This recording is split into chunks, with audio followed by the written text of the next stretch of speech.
आप देख रहे हैं जन अदालत समाचार। जनता की बात, जनता के साथ, जन अदालत में।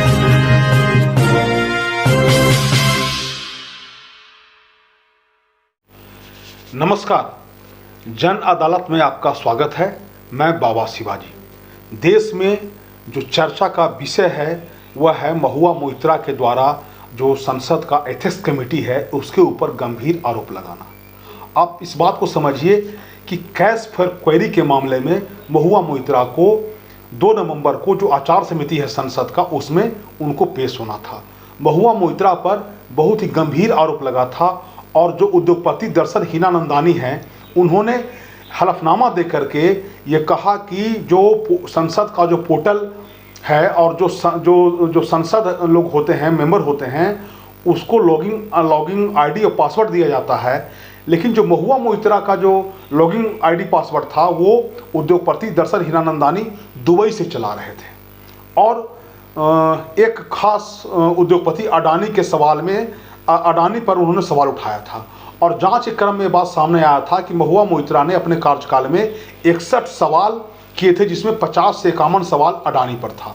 और बाद में जो हलफनामा था दर्शन हीनानंदानी का उसमें उन्होंने स्पष्ट कहा कि दुबई आने जाने का खर्चा, होटल में ठहरने का खर्चा, हवाई जहाज का खर्चा और जो महंगा महंगा सैंडल है, गिफ्ट है, पर्स है, वो सारा हमारे तरफ से उनको दिया गया था। उसके बदला में महुआ मोइत्रा संसद में सवाल उठाती थी। इस पूरे मामले के गंभीरता को देखते हुए लोकसभा अध्यक्ष ओम बिरला ने जो संसद का एथिक्स कमेटी है, जो संसदों के आचार और उनके व्यवहार का निगरानी करती है और उन पर सुनवाई करती है, उस कमेटी को भेज दिया गया था। इस कमेटी को बहुत पावर मिला हुआ है। इस कमेटी संसद को निलंबित कर सकती है और अपनी रिपोर्ट दे सकती है, संसद की सदस्यता को समाप्त कर सकती है। और वर्तमान में जो कौशाम्बी के जो सांसद हैं विनोद कुमार सोनकर, वो इसके अनुसूचित जाति से आते हैं और इसके वो अध्यक्ष हैं। अब समझिए एथिक्स कमेटी जो बनता है उसमें अलग अलग दल के जो सांसद रहते हैं, जिस दल का जितना संख्या रहता है उस हिसाब से कमेटी बनाया जाता है। अभी 11 मेंबर में 6 मेंबर जो हैं वो भारतीय जनता पार्टी से आते हैं और लगभग 5 मेंबर जो हैं वो इंडिया अलायंस से आते हैं। अभी जो देश का जो परिदृश्य राजनीति का आप समझिए, हम इसको बताना चाह रहे हैं, वो 2 भागों में बट गया है। एक लोग एनडीए के लोग जो धर्म के साथ खड़े हैं, दूसरे लोग जो हैं अपने आप को धर्मनिरपेक्ष कहते हैं, उनके वो अलग एक इंडिया गठबंधन अलायंस बना करके सनातन धर्म का विरोध करके वो एक अलग खड़े हैं। अब चूंकि उस कमेटी में जाहिर सी बात है कि इंडिया गठबंधन के भी लोग थे तो विवाद होना स्वाभाविक था। और आने से पहले एक इंडिया टुडे के इंटरव्यू में महुआ मोइत्रा ने स्वीकार किया था कि हमने अपने लॉगिंग आईडी पासवर्ड को अपने दोस्त को इस्तेमाल करने के लिए दे दिया था जो दुबई से ऑपरेट हो रहा था। एक गंभीर मामला था और उसी हलफनामा के आधार पर उनको इसमें पेश होना था। पहले उनको 31 अक्टूबर को पेश होना था, लेकिन वो बहाना बना करके किसी तरह वो 5 नवंबर को आना चाह रही थी, लेकिन एथिक्स कमेटी ने कहा कि आपको 2 नवंबर को आना होगा। आने से पहले उन्होंने जो राजनीति का जो प्लॉट तैयार किया वो प्लॉट ऐसा प्लॉट था, वो पहले तो पूरा बयान चूंकि वो दंभी और गुरूर किस्म की मानी जाती हैं और वो उनका पहले ही से अपना वो मन बना चुकी थी और अपना इरादा वो स्पष्ट कर चुकी थी और सारा आरोप भारतीय जनता पार्टी पर। उन्होंने जो गोड्डा के जो सांसद हैं उनको उन्होंने पिटबुल कहा था और झारखंडी कुत्ता बताया था, इस तरह का बयान उन्होंने दिया था।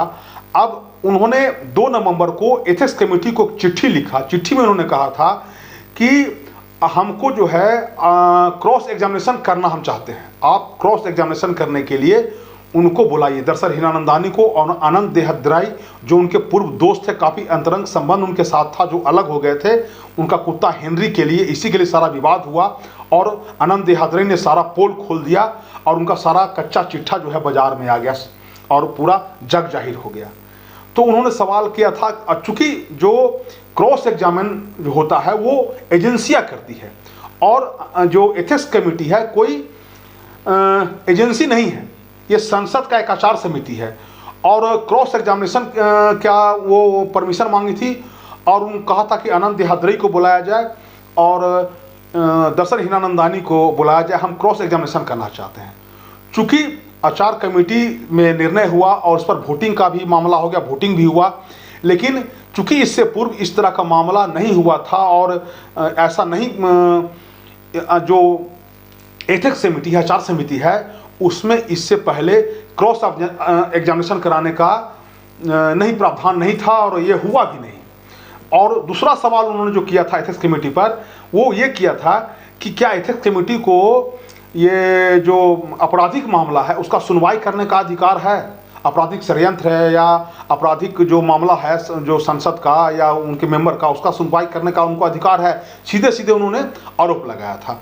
ये स्पष्ट जग जाहिर हो गया।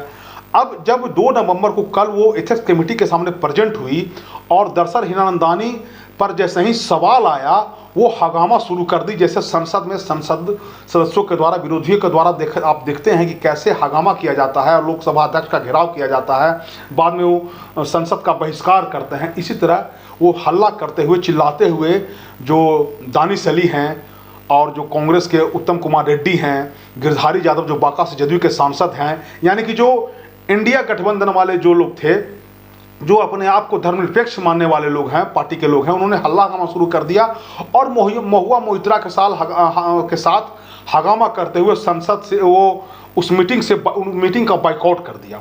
और उन्होंने कहा कि महुआ मोइत्रा पर बेहद ही आपत्तिजनक, अपमानजनक सवाल किया गया और बेहद निजी सवाल कहा गया कि आप होटल में कहाँ ठहरती है, रात में कहाँ से किससे बात करती हैं। हालांकि इसका जो विनोद सोनकर है उन्होंने खंडन किया और कहा कि सीधे ये लोग मन बना करके आए थे और इन्होंने हमारे साथ, कमेटी के अध्यक्ष के साथ और बाकी मेंबरों के साथ बेहद ही गलत व्यवहार किया, गलत आचरण किया। इन लोग का रवैया सहयोगपूर्ण नहीं था और ये किसी तरह ये मामला को टालना चाह रहे थे, मामला को ये लोग डिस्टर्ब करना चाह रहे थे और उन्होंने यही किया। बाद में आकर के बाहर में जो दानिश अली ने बयान दिया कि ये चीरहरण किया गया।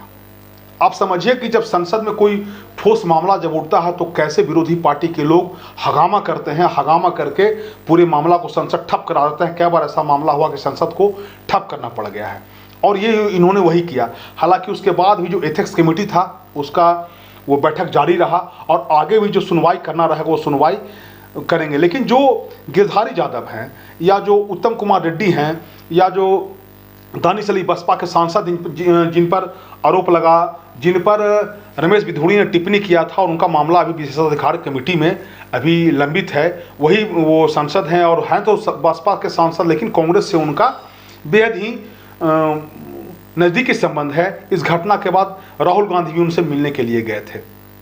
अब दानिश अली और बाकी सांसदों ने कहा कि बेहद ही अशोभनीय और आपत्तिजनक उन्होंने एक महिला के साथ किया और द्रौपदी का जैसे चीरहरण हुआ था, एक महिला का चीरहरण करने का प्रयास किया गया। बाद में महुआ मोइत्रा के द्वारा चिट्ठी हम आपको दिखाना चाहते हैं, वो स्क्रीन पे आ रहा है चिट्ठी, देखिए। वो चिट्ठी में महुआ मोइत्रा ने किया कि हमको जो बुलाया गया था उस कमेटी में बेहद ही अशोभनीय, आपत्तिजनक और बेहद ही विचलित करने वाला सवाल हमको किया गया था और जो विनोद सोनकर जो उसके अध्यक्ष हैं उनके द्वारा जो सवाल किया जा रहा था बेहद निजी सवाल था। एक महिला के लिए उस सवाल का जवाब देना बेहद ही मुश्किल है। हम ऐसे सवालों का जवाब नहीं दे सकते हैं और वो पूर्वाग्रह से प्रेरित होकर के इस तरह का सवाल कर रहे हैं। हालांकि विनोद सोनकर मीडिया के सामने आए, उन्होंने कहा कि ये सारे लोग ये जो जांच है उसको प्रभावित करना चाह रहे हैं और ये इनका रवैया जो है बिल्कुल सहयोग करने का नहीं है और इसमें ये राजनीति करना चाह रहे हैं और ये बिल्कुल काम करने देना नहीं चाह रहे हैं। अब ये देखिए कि इस पर राजनीति शुरू हो जाएगा और अभी चूंकि 4 से 5 महीने 6 महीने के बाद लोकसभा चुनाव होने जा रहा है, तो जो अलायंस है एनडीए का और इंडिया गठबंधन का, ये सीधे सीधे आर पार की लड़ाई दोनों में होगी और ये महुआ मोइत्रा का जो जांच है उस पर जांच में लगभग वो दोषी साबित होगी और निश्चित रूप से आज न कल उन पर कार्रवाई होना तय है। तो ये महुआ मोइत्रा ने एक बार फिर से साबित कर दिया और अपने आप को उन्होंने गलती के उनके बावजूद जो सांसद थे विरोधी पार्टी के और महुआ मोइत्रा ने अपने आप को पीड़िता दिखाने का प्रयास किया कि हमको तंग किया जा रहा है और हमको अपमानित किया जा रहा है और ऐसे में हम जो है वो आपके सवालों का जवाब हम नहीं दे सकते हैं। तो लेकिन सोनकर ने जो जवाब दिया है वो कहा है कि हम जो हलफनामा दरअसल हिरानंदानी ने दिया था कि हम उनको महंगा महुआ मोइत्रा को महंगा हमने गिफ्ट दिया है, उनको होटल में ठहराने का खर्चा दिया है, हवाई जहाज का खर्चा दिया है। इसी पर सवाल था, जिस पर वो भड़क गई और भड़क करके उन्होंने इस जो पूछताछ एथिक्स कमेटी का उन्होंने बहिष्कार कर दिया। अब आने वाले समय में देखना होगा कि ये राजनीति किधर जाती है और जो एथिक्स कमेटी है क्या कार्रवाई करती है और सीबीआई आगे क्या कार्रवाई करती है। आपको मेरा विश्लेषण कैसा लगा कृपया हमें कमेंट करके बताएं। अगर आपने मेरा चैनल शेयर नहीं किया है तो कृपया शेयर करें, सब्सक्राइब करें। आपका धन्यवाद।